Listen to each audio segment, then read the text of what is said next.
Could you have moved a little bit? We were over on that side. Now we get the view. It's a little bit hazy now with the sun on that side. Maybe not the best time of the day for this recording. Right. So, traffic jam now here on the other side, but it's not because of us. It's just other cars standing here. So Exodus 11 verse 4.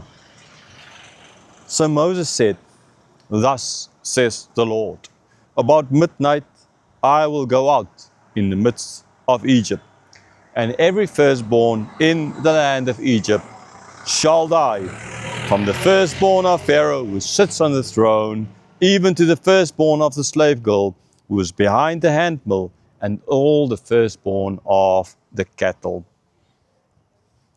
So yes, Moses, well, after all of this being said, God speaking to him, telling him what he's supposed to do, and this is now the final. There's going to be one more sign, and then he will be let go, or they will be kicked out, basically driven out of Egypt, and then they need to ask for all the gold and the silver. I explained that in very much detail.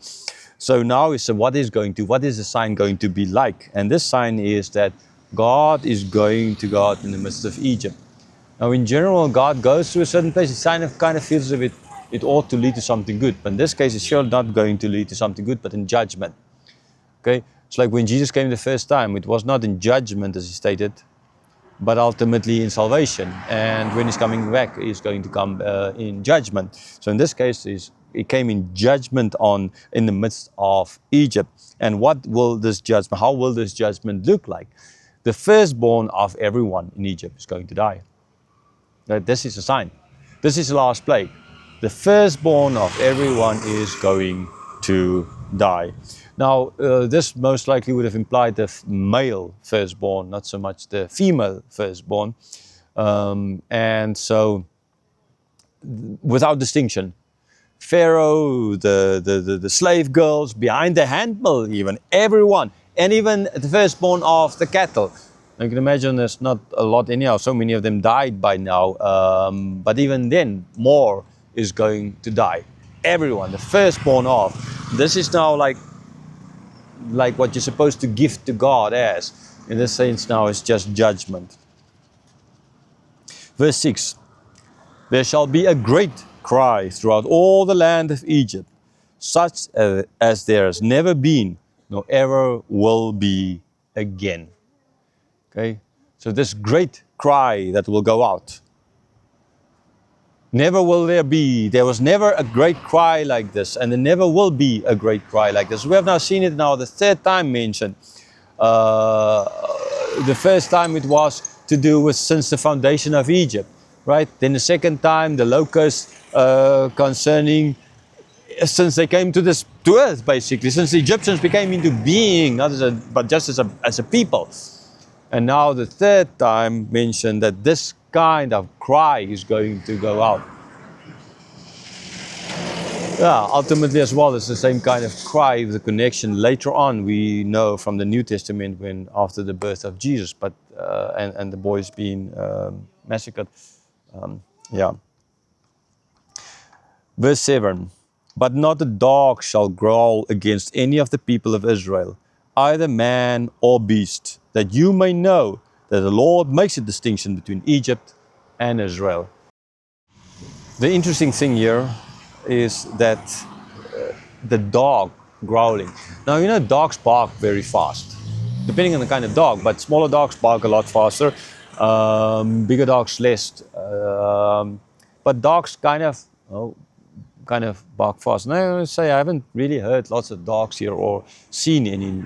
I've seen a little puppy over in that house over there. But anyhow, so when a dog is growling, it's normally, that is more of an ominous sign than just a dog barking, right?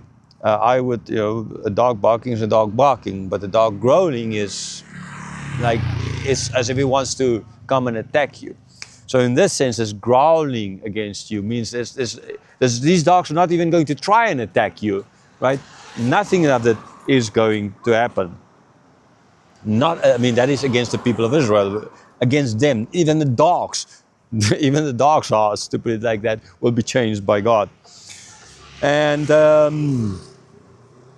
yes, either man or beast, even the things that belongs to, not even against the cows will these dogs growl. Will they even try to attack? They will be perfectly safe.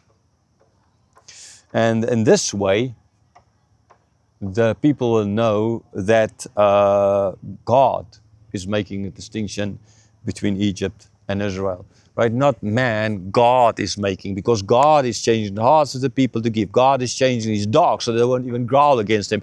God, like he has done a number of times now, it's light in that area. There's no locusts in that area, right, where the Jews, there are no hail there. Okay, so God already has shown that his people and the Egyptians are separate, right? Like the church and the world, supposed to be separate, right? I mean, okay, in this town, I guess the church and the world is kind of the same, because the church is the world in this town.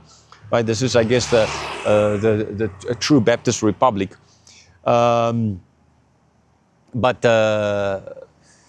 yeah, and so God is showing that there's a distinction between His children and the world, between Israel and the Egyptians, and ultimately through Jesus there's a distinction. Because why? Jesus said, "Be holy as your Father is holy." That does not mean sinless. It means separate, apart, set apart. We as a church is set apart, like God is breaking the Egyptians and showing this distinction between the Egyptians and the Jews here in this, showing clearly in this verse. The dogs won't even growl, right?